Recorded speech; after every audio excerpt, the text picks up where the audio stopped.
300-pound dudes tackling you on a frozen field, the last thing you want to do is stay out there. Believe me, the Rams players were thinking about the jacuzzi at their team hotel, that they find it laughable, but more laughable if they totally disregard the trade whatsoever. This guy has transformed the balance of power in the Eastern Conference. And you could argue the entire defense is going to be absolutely ferocious next year. But if your number one priority is to win a Super Bowl, then J.J. Watt is making a grave mistake. To ride this Chad Henne experiment for an entire game, I might need a whole bottle of Hennessy just to get through that. Guy who's won 8 division titles, who's made 5 AFC championship appearances, who's reached the Super Bowl 3 times and has won 2 Super Bowls for this organization. Aaron Rodgers has only won 1 Super Bowl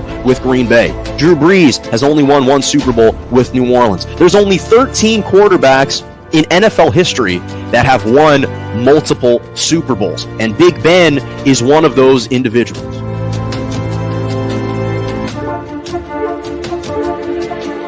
Good morning and welcome to Morning Joe right here on J&J Media Network, Facebook Live, Twitter, and on YouTube. I'm Jonah Malcolm with you every single Monday and Wednesday morning, 11 a.m. to 12 p.m. Eastern Standard Time, 10 to 11 Central, and 8 to 9 a.m. Pacific. Glad you could join me on a Monday. A lot to recap from not only the NFL, but the NBA. Some interesting news, and this might be some of the greatest Malkins moments that I've had. I am super ecstatic and excited to share those with you, but we have to start with the team from just a couple minutes away from myself in Los Angeles in the NBA. The Lakers collected their first win of the season after a tough start to open up the year. They held off the Memphis Grizzlies 121 to 118 last night. And let me first just say that this was one of the most erratic endings to a Lakers basketball game that I've seen. It was almost like the league, the teams, the refs were trying to delay this win as long as possible. Literally as long as possible, because here you had a couple late game reviews. Anthony Davis collected an inbounds pass.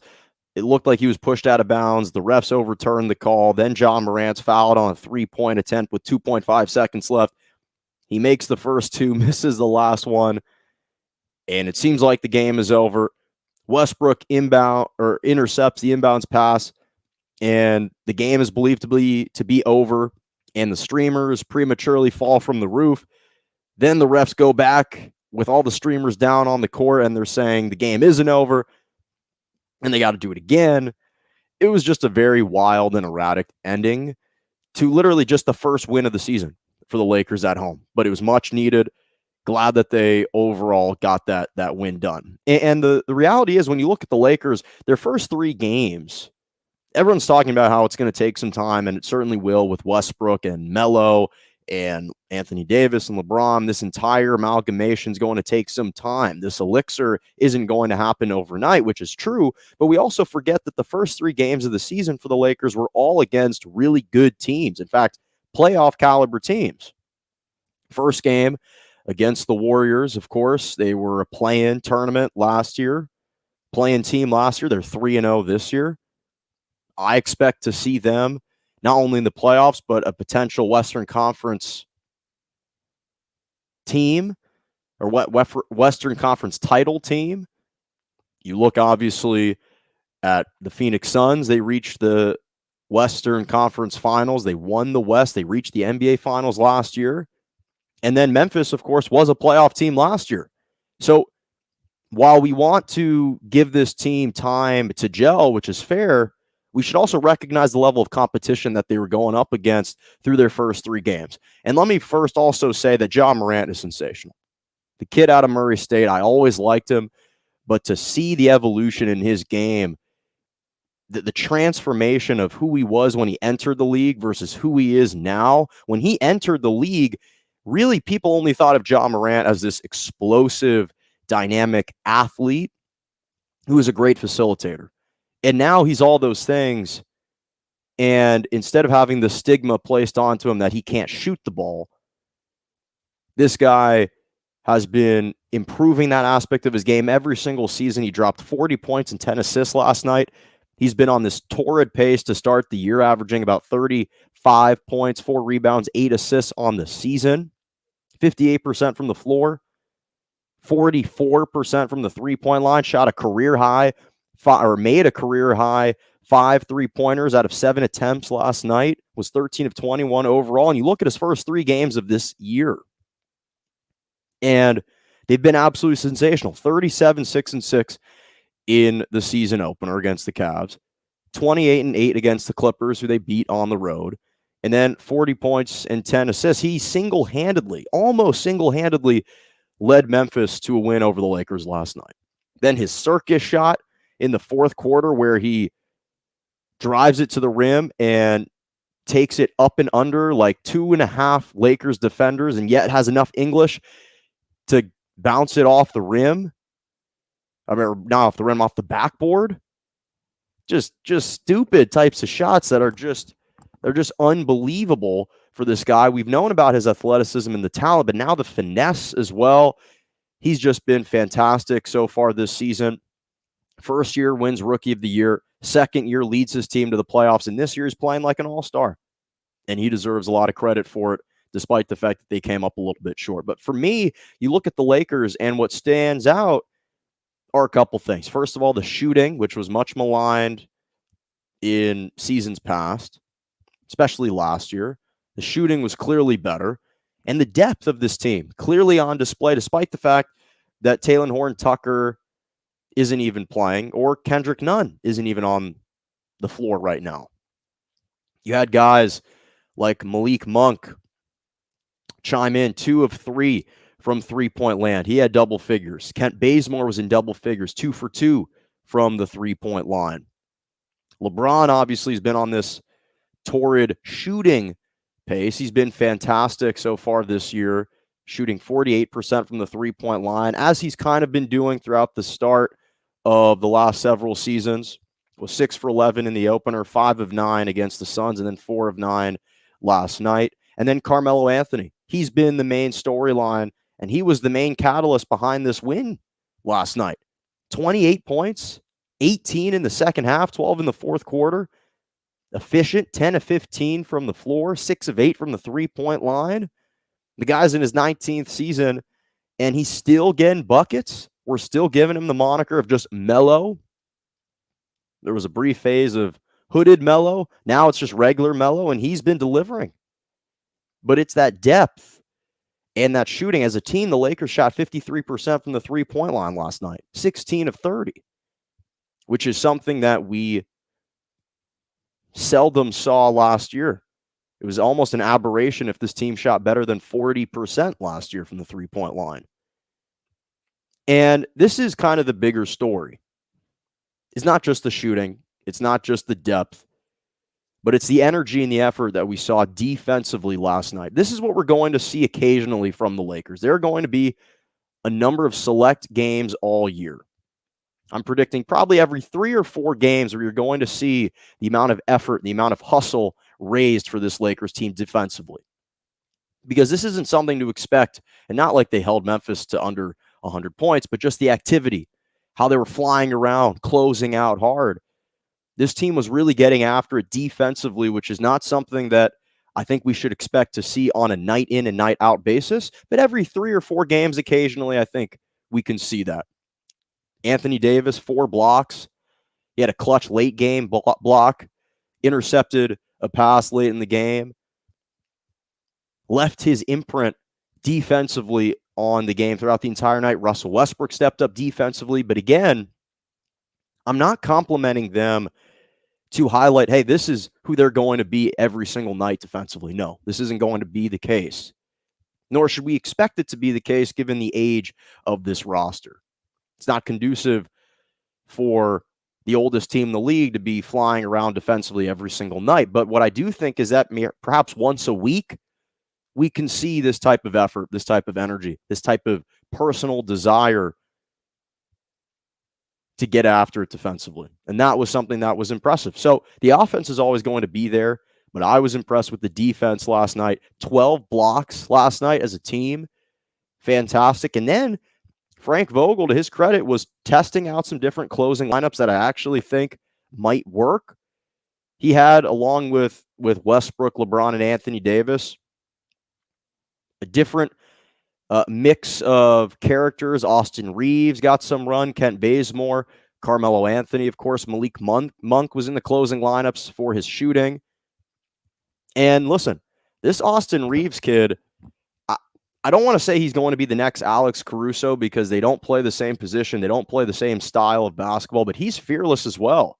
And the fact that Frank Vogel and LeBron felt comfortable having him in there in the final 5 minutes says a lot about who he is as a character, who he is as a player. This was a guy that was one of the leading scorers in the nation in college basketball for Oklahoma for several years. And he's in this closing lineup right now, or at least a part of the final 7 or 8 guys right now. So that says a lot. And I was really impressed with them.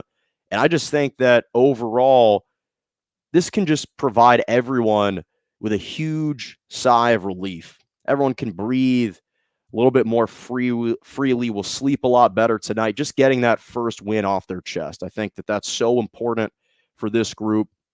There was so much pent-up frustration and anxiety given the fact that they lost all 6 of their preseason games. This was their first win as a team collectively at any point during this season. 0-6 in the preseason. They lost their first 2 games to start the regular season, and yet they come back and just find a way to stave off an escape against a really good, a really up-and-coming, feisty Memphis Grizzlies team.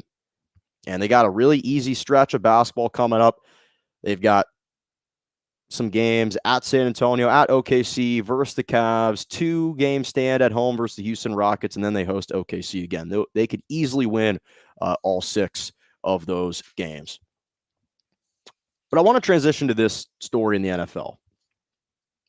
So the Cincinnati Bengals put the league on notice yesterday. They romped the Baltimore Ravens 41-17 yesterday in Baltimore on the road. This snapped a 5-game losing streak to their division rival. It was the first time that the Bengals actually beat the Ravens since 2018. It snapped the Ravens' 5-game winning streak entering this season. And right now, the Bengals are 5-2 overall on the year. In fact, they are tied for a share of first place, not only in the AFC North, but in the AFC, in the conference. They are tied with the best record with the Titans right now in the AFC, obviously tied with the Ravens record-wise in the AFC North. But this is what's impressive about the Bengals. We kind of have overlooked them because they lost a couple games early, but let's think about who their losses were to. They lost to the Green Bay Packers in overtime, who are 6-1. In fact, since that dreadful opening game against the Saints, they've won 6 straight games of the Packers. And they lost to the Bears on the road. And listen, the Chicago Bears, they're not world beaters, but defensively, they have a lot of great players. So that's an impressive win. They've got, that's not the worst loss, rather. They have collected some impressive wins over the Vikings. And then on the road at the Steelers and now at the Ravens. But this is going to come across as a counterintuitive point. But what this really highlights is just how much we've been devaluing Joe Burrow throughout his entire career, not only with Cincinnati, but at LSU.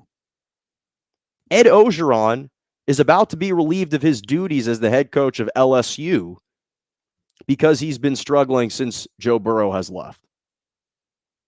Ed Orgeron, if you omit that 15-0 national championship season with Joe Burrow, in which Burrow and the entire team had a magical run, they were destroying every single team in their path that season. They had 14 guys from that team drafted in the NFL, in that NFL draft in 2020. If you omit that one season, Ed Orgeron as a head coach is 50-45 overall. If you remove the 2 seasons that Joe Burrow was at LSU, because LSU still went 10-3, Their first year with Joe Burrow and Ed Orgeron, they'd be 42-40. He's 42-40. So this isn't to take a jab at Ed Orgeron, but he's just an average coach. He's a slightly above 500 coach, which isn't good enough when you factor in all the head coaching stints he's had at Ole Miss, at USC, and now LSU. It's not great. Certainly not terrible, but it's not really good. That's kind of who Ed Orgeron is a decent coach at best. Joe Burrow is just that great. And we haven't been giving this guy enough praise, I think, for what type of talent, what type of leader he is, because clearly we're seeing just how valuable Joe Burrow is right now. The struggles of LSU, he's gone 5-5 and 4-4 in the 2 seasons since Joe Burrow has left the program. And now the Cincinnati Bengals are thriving. And it's because of this young man's leadership. The fact that this guy, who was already having an amazing first rookie year, played 10 games, threw for nearly 2,700 yards, was averaging 270 yards per game, tears his ACL midway through the season, comes back less than 360 days later, and is suiting up for the Bengals again in his second season, and is actually on pace to break all the records that he was setting his rookie year. Now he's averaging 280 yards per game, and he's nearly at 2,000 passing yards, and we're only 7 games through, 17 touchdowns. And perhaps what we have failed to recognize is just how truly special Joe Burrow is, because that's what this highlights here. That's exactly what this highlights here. And I raise this point to further accentuate what he clearly means to the Bengals and what he brings to the quarterback position. Because for him to be completing 69% of his passes this season, again, after suffering a traumatic injury not that long ago, I don't think people understand or appreciate what he's doing, what this young man's doing. It's been nothing short of sensational. 25-3 overall record in college, a national championship, an undefeated season. And then you look at what he did against the Ravens specifically, and he played perhaps the best game of his career, at least one of the best games of his career. 416 passing yards, a career high, 3 touchdowns. The Ravens don't just kind of concede those numbers to anyone. This is a prideful organization, an organization that is known for representing toughness, that is known for just their nastiness and taking pride defensively, especially when you play in Baltimore. Be like a Raven is the mantra, is their battle cry. And here this kid in a division rivalry game comes in and smokes him. And then that's what leads into the other piece of this, which is the chemistry that he has with Jamar Chase, who's been unbelievable this year. I think he has certainly shrugged off those initial skeptics from the preseason when he was dropping a couple passes in preseason games. He's shaken off that rust. Again, he hadn't played in a legitimate game in about 18 months, and he's been absolutely stellar, leading candidate for Offensive Rookie of the Year. Right now, he's second in the NFL for most receiving yards, just behind Davante Adams. Or no, behind Cooper Kupp. He's ahead of Davante Adams and Tyreek Hill. He's got 754 receiving yards, 6 touchdown passes, which is top 5 amongst all wide receivers in the league. And again, he was part of that national championship team. We had dubbed him as the nation's best wide receiver following that season. We didn't see him for a whole year. And now he is just exploding onto the scene. Almost reminds me of Justin Jefferson's rookie season with the Vikings, only Jamar Chase has been even better than that, which is hard to believe given how impressive Justin Jefferson was as a rookie. And clearly, their chemistry from college has unquestionably transferred to the NFL level. There is no drop-off whatsoever. They're on the same bro length. They're on the same wavelength as well. Any kind of length you want to look at, these two guys have it. And he's been stellar. And while I do think that drafting Penei Sewell, the star offensive lineman out of Oregon, would have been the more prudent draft pick, it's hard to argue against drafting Jamar Chase, given the chemistry that they have, given the success that they've been having together. And he's been sensational. They've got an impressive tight end, CJ Uzoma, who's been a revelation, 5 touchdowns. In fact, he's tied for the most touchdowns at the tight end position in the NFL, along with Dawson Knox, who's also kind of come out of nowhere for the Bills. So their offense has actually been pretty explosive. They've got a legitimate number 1 wide receiver already as a rookie. They've got an emerging tight end. Their defense sacked Lamar Jackson 5 times yesterday, which is hard to believe because Lamar Jackson had never been sacked 5 times in his career. Sam Hubbard had 2.5 sacks. And listen, I'm not going to project or predict that the Cincinnati Bengals are necessarily going to reach the AFC title game or going to reach the Super Bowl, but they're on pace to make the postseason. And this looks like a legitimate playoff team right now.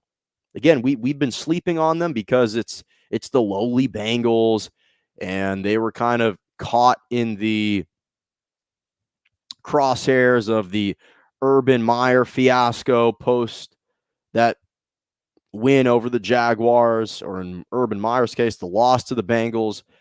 But this team just slowly, every single week, comes in, is professional, and takes care of business. Their defense is playing better, and it's impressive what they're doing right now.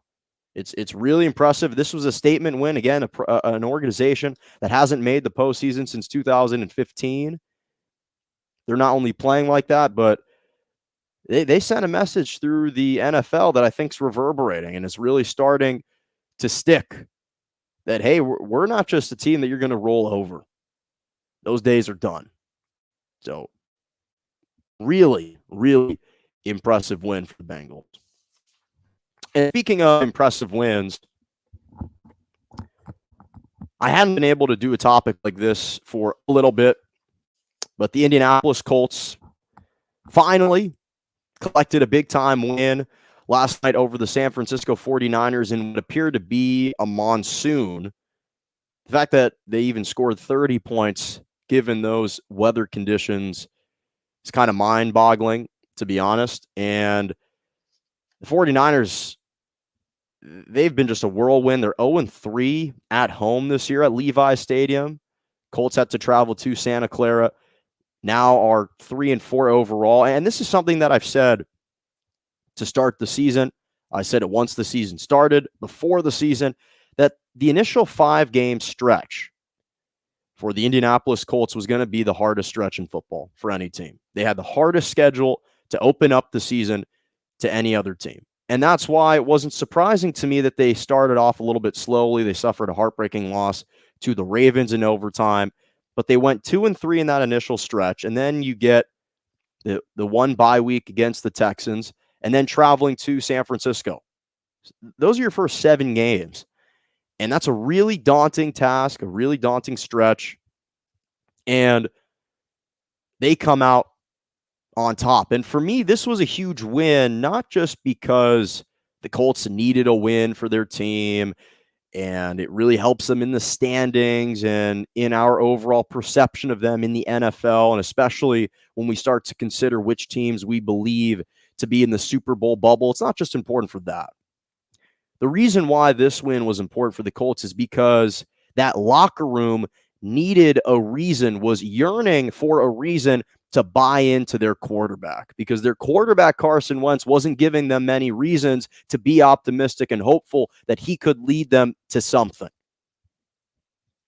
And last night's win was huge in that regard because I think last night's win finally showed this roster, finally proved to this locker room Carson Wentz can be that difference maker for them.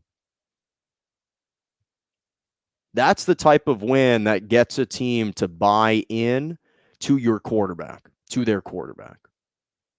That's the big thing for me, because when you go on the road in the NFL, and it's so hard to win, whether you're at home, whether you're on the road, but to go on the road, to take on that team led by Kyle Shanahan, and even though their record may suggest that they've struggled, this is a team that reached the Super Bowl just 2 years ago. Kyle Shanahan is a great play caller, great head coach. It's inclement weather. It's on the road. It's downpouring. And you're leading the majority of the way. And then to have to pull out a nip and tuck game in which it's just narrowly divided in the fourth quarter, but your quarterback and your defense make enough plays to pull you out.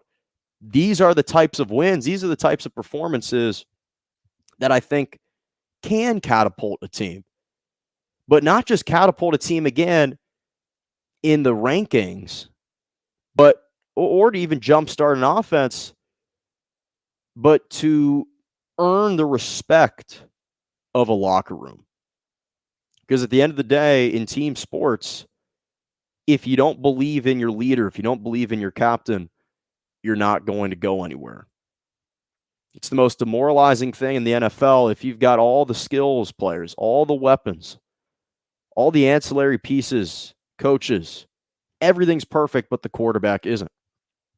And I've been extremely bullish on the Indianapolis Colts for the last 2 years, but the one caveat was they needed to have an elite quarterback, or at least elite play at the quarterback position. And they just weren't. They were just getting kind of mediocre to above average production from Phillip Rivers. And Carson Wentz, prior to last night's game, had just been really underwhelming, if not bad.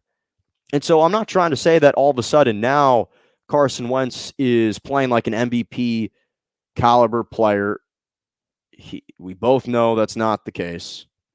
He has clearly regressed since then.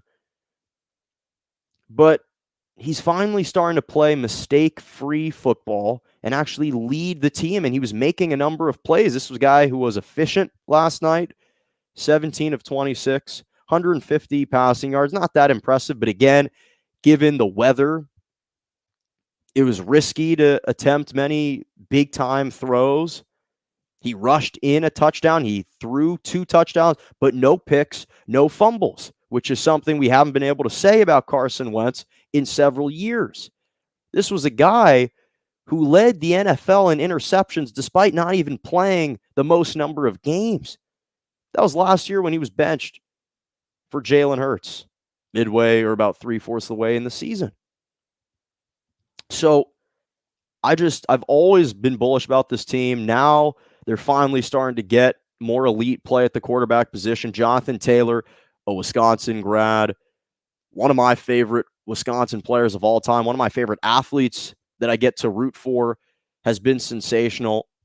Again, last night, rushing for over 100 yards, 18 carries, 107 rushing yards, a touchdown.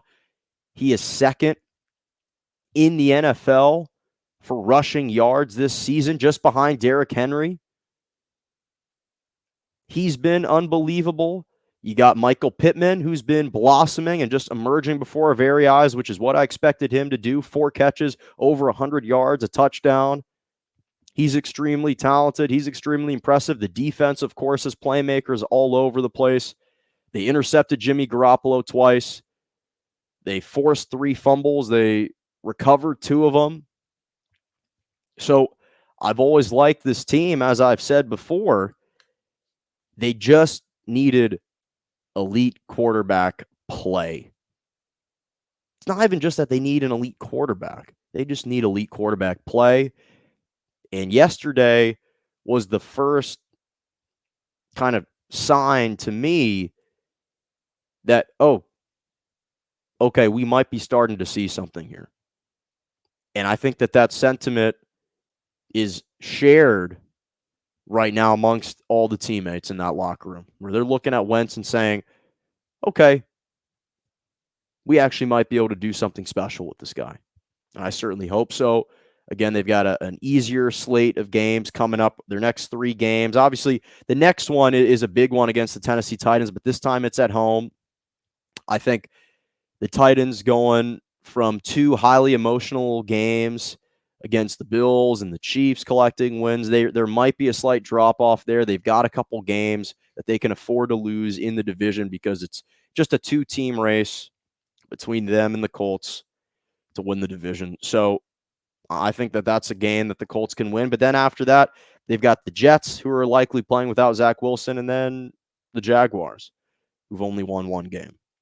So I think it was just a big-time win for the locker room, and great performance. Great performance had to happen. I want to transition now back to the NBA, because the other team that's been crashing the headlines and has been consuming a lot of our time and our attention span is the Brooklyn Nets.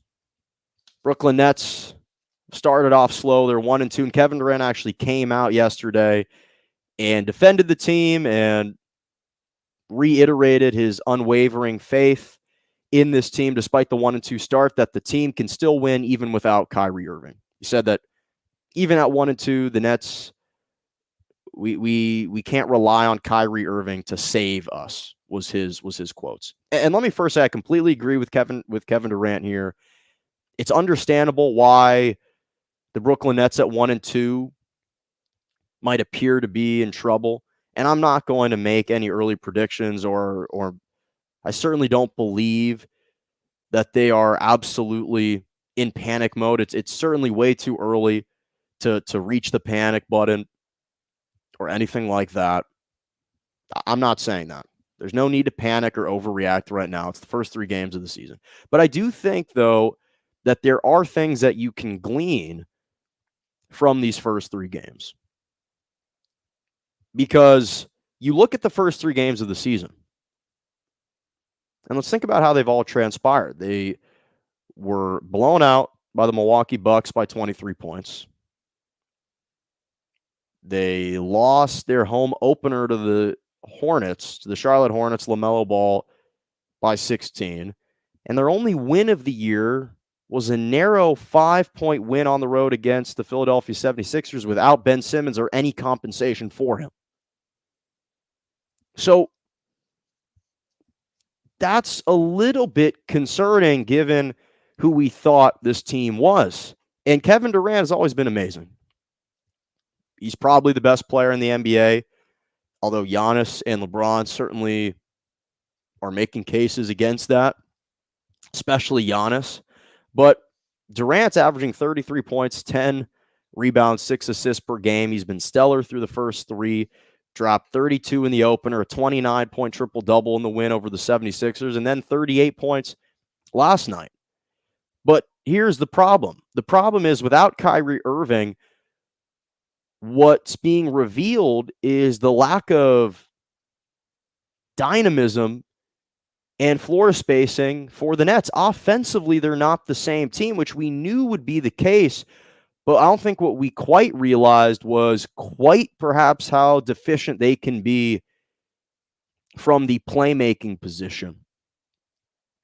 And the issue is, right now, James Harden, he's playing like an all-star. He's playing like an all-star. Let's be clear. He's averaging 18 points, 7 rebounds, 8 assists. He's playing like an all-star, but he's not playing like an MVP caliber player, which is who the Brooklyn Nets need him to be right now. That's who the Brooklyn Nets need him to be right now. And he's not playing like that. We were envisioning him legitimately being the 1B to Durant's 1A. And it's been more like Durant is 1A and Harden is 2B or 2A. He's clearly the second fiddle. And that shouldn't be happening with Kyrie not out there. And you look at the lack of playmakers that right now they have. Yes, Durant can score. Yes, James Harden can score, even though those two were the only two guys to score in double digits against the Hornets. But outside of that, without Kyrie Irving, the only other playmaker they have is Patty Mills. And so I think that Kyrie Irving's absence has really exposed the lack of playmaking that actually exists within this team. And they're a lot more predictable on offense. They're a lot more predictable to game plan against, to game plan for. You can't stop Durant, but he's easier to defend against without an additional playmaker. He's still going to get his because he's 6'11". You can't block his shot. He's got a handle. He can do everything. But without Kyrie Irving, now the floor continues to shrink. Joe Harris hasn't been really living up to that contract as of yet. The additions of Paul Millsap and LaMarcus Aldridge have had some moments, but again, they might have to turn to Cam Thomas, their rookie, perhaps for some instant offense, because right now they're just not really getting it. And I just think that for the Nets, what Kyrie Irving's absence again is exposing is perhaps how more one-dimensional this offense is, and kind of the lack of dynamism that can kind of exist within this offense. And you just see just how different this offense is. But again, it's also the floor spacing. The floor shrinks. It condenses a lot more. And they just don't have quite as many playmakers as we think. When you got Kyrie, KD, and Harden out there, well, now that's three legitimate playmakers you have to game plan for.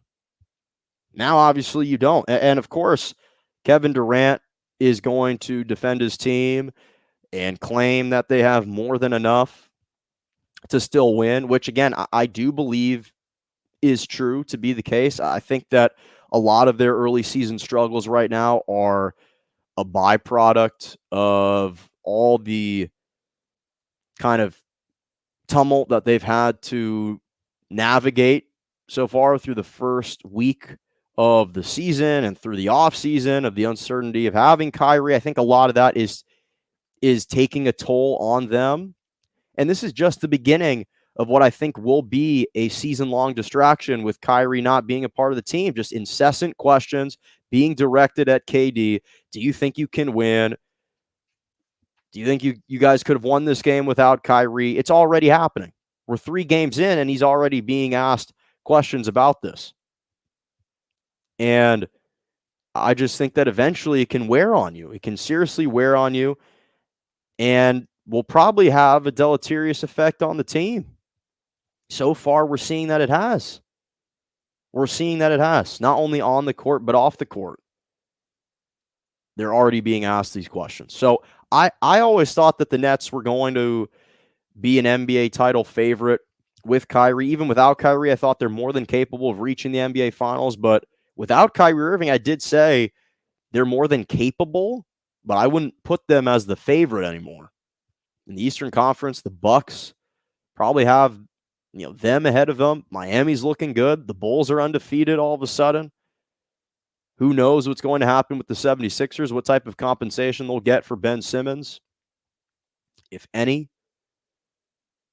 I mean, the Hawks are coming and are here. There are a lot of interesting teams. The Celtics, the Knicks, who knows? There are a lot of really good teams, and it's a big void that they're trying to fill right now, and they haven't been able to do it. They haven't been able to do it so far. All right. Final topic of the day, my Malkin's moments. I said to preview the show this morning that this is one of the best Malkin's moments that I've had. I've had a lot of great shows, but these Malkin's moments right here are truly some of my favorites. So we start in the NFL. Tom Brady became the first quarterback to throw 600 passing touchdowns in his career. He just continues to amaze and break new records, shatter the mold, just set the tone, and just defy physics with his age and his production. It's been unbelievable. And the Bucs right now have the second best record. They're tied for the second best record in the NFC. 6-1 they improved to. They absolutely annihilated the Chicago Bears 38-3. And of course, we all remember how infamously Tom Brady was, that the infamous moment Tom Brady unfortunately had to deal with against the Bears for getting the downs last year, which cost them the game. And yet they're 6-1 this year, and he leads the NFL most passing yards for a quarterback. He's been absolutely sensational. And again, it happened with 10 seconds left in the first quarter. He hit Mike Evans, and Mike Evans Mike Evans always gives his touchdown balls to the fans. He just gives it to a different fan, and he kind of innocuously gave this 600th touchdown pass of Tom Brady to a fan. The Bucs officials had to come back and retrieve it. I don't think that Mike Evans didn't realize quite how special this touchdown pass was. And Brady said, well, yeah, I kind of would have liked to have had that. But then on top of that, the moment that Brady had with this young fan was truly touching and heartwarming. There was a young child that had a sign that said, Tom Brady, help me beat cancer, beat brain cancer specifically. And Tom Brady came over to him at the end of the game. He gave him his Bucs hat. He shook his hand, and you saw the child break down in tears, almost just overjoyed by that gesture. And it just further elucidates how important, how impactful athletes are, not only to the youth specifically, but to fans and to communities, how far their reach can go, and how much of an impact they have on people. Just, it almost brings a tear to your eye seeing that reaction. I would highly encourage people to check out that clip if they haven't. It was truly a touching moment. And I'm just appreciative, again, that we get to see a lot of these elite athletes kind of give back and want to be a part of these moments for families and kids that will stay with them for the rest of their lives. That moment is going to stick with that child and that family for the rest of their lives, but especially that child for the rest of his life. It was truly, truly an amazing, amazing, heartwarming moment. And again, to see the child break down in tears, can't imagine what he's gone through for him to be there and to experience that moment, have that brief conversation where it's just Brady and him, is just truly, truly special. And not to mention, Sunday marked actually the 37th time in Tom Brady's career when he's thrown at least 4 touchdowns in a game, and the 97th time that he's thrown at least 3 touchdowns in a game in his career, both tying Drew Brees for most such games in the NFL. In the NBA, Carmelo Anthony passed Moses Malone for 9th on the NBA's all-time scoring list. Even at 19 years of age, he now jumps Moses Malone to move into 9th place. He has scored now 27,423 career NBA points. Had a fantastic showing last night. It's not like he just barely kind of sluggishly reached that mark. He went out guns blazing, 28 points in the game, led the Lakers in scoring, 18 points in the second half, which is where it occurred, 12 points in the fourth quarter. He was efficient, 10 of 15 from the floor, 6 of 8 from the three-point line.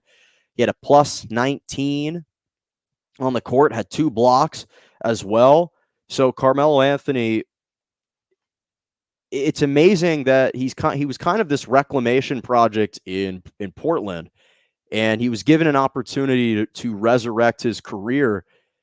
And he's not only taken that, but he's run with it, and he continues to be a productive player. He's averaging 18 points per game for the Lakers through the first 3 games. So he's actually a really valuable contributor and has transformed himself, revamped himself into an elite shooter once again from the perimeter, which was something that we didn't know he had in his arsenal. And it's not surprising. He's been one of the best scorers in NBA history ever throughout his career, whether he was in Denver, whether he was with the Knicks. his stint in Portland, and now with the Lakers. It's just tremendous, and it's an honor to watch him play. It's still crazy to envision him as a Laker, watching him in the Sunday whites is still kind of I'm still taken aback at times. So big shout out to Carmelo Anthony. That is a fantastic, fantastic achievement. And final two Malkin's moments. Matthew Stafford completed his 300th career touchdown pass. Think about what I just said. Juxtapose Tom Brady, who just threw for his 600th touchdown pass. I'm still giving a compliment to Matthew Stafford throwing his 300th touchdown pass. He completed a 2-yard touchdown pass to Cooper Kupp, and he became the 13th quarterback in NFL history to throw at least 300 touchdown passes. And he was the 4th youngest to reach that milestone behind Peyton Manning, Dan Marino, and Brett Favre. In fact, Stafford also tied John Elway for the 12th most touchdown passes in NFL history. Big shout out to him. And then finally, the Atlanta Braves. Huge congratulations to the Atlanta Braves on reaching their first World Series since 1999. It's their 6th World Series appearance all time. They've won 3 World Series before. What's amazing is the 3 times that they won the World Series, they actually originated in different cities. So 1917, they were the Boston Braves when they won the World Series. 1957, they were the Milwaukee Braves when they won that World Series. And in 1995, which was the last time they won the World Series, they were the Atlanta Braves. And so as a member of the Atlanta Braves, 1995 is the only time that they won the World Series. The last time they reached the World Series was 1999. So they're the only MLB franchise to have won a World Series from 3 different cities, and now they get an opportunity to win in 2021. They're taking on the Houston Astros, and for them, obviously, the fact that they got to redeem themselves against the Dodgers, defeating them 4-2, the fact that they blew a 3-1 lead to this Dodgers team last year, and to come back the following year without Ronald Acuna and still get here, still advance to this spot, is a testament to their entire team, to the leaders that they have. And listen, overall, they're a hard team not to appreciate and not to root for. Obviously, I rooted against them because I was a Dodgers fan, but from a character perspective, there aren't guys that you can't really appreciate on that team. Freddie Freeman just seems like a really good guy. I don't know him. He just seems like a good guy. Ozzie Albies seems like someone who really cares about baseball. Rosario is a guy that jumped around from multiple teams. Austin Reeves, 24 years old, just kind of emerging. So this team's got, Max Fried's been there for a while. They have some guys that have been there a while. So I just kind of am happy for them. Obviously, selfishly wish the Dodgers were playing in the World Series, but you have to give credit to the Braves. They were fantastic, especially the last 20 games of the regular season, carried that all the way through the postseason. So big shout out to them. I hope that they will defeat the Astros. I'll probably talk about the World Series on Wednesday. The first game is tomorrow night in Houston against the Astros. So that's all the time that I got for today. Thank you so much for joining me right here on Morning Joe every single Monday and Wednesday morning, 11 a.m. to 12 p.m. Eastern Standard Time, 10 to 11 Central, and 8 to 9 a.m. Pacific. Make sure to subscribe to my YouTube page, Morning Joe with Jonah Malkin on YouTube. You can follow me on Twitter at morning_Joe, or just at morning or at Jonah Malkin on Twitter, jmalk97 on Instagram, Jonah Malkin on TikTok, and all those. Make sure to subscribe, review, comment. Always love and appreciate the comments and the likes. So that'll do it for us. Thank you so much once again. And as always, have a lovely rest of your morning.